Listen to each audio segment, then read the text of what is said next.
Sensing optical cable deployment of PFIDS.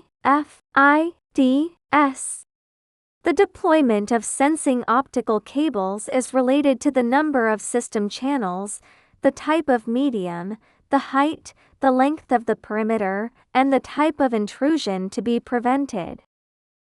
There are 3 common laying methods. Single-line deployment.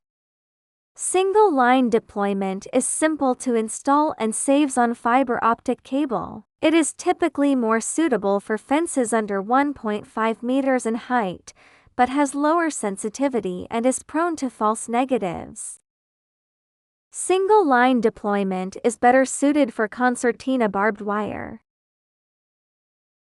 Wavy line deployment. Wavy line deployment offers a large coverage area and high sensitivity, but it is more complex to install and requires a longer length of optical cable. For general barbed wire applications, we recommend using this deployment method. Dual line deployment.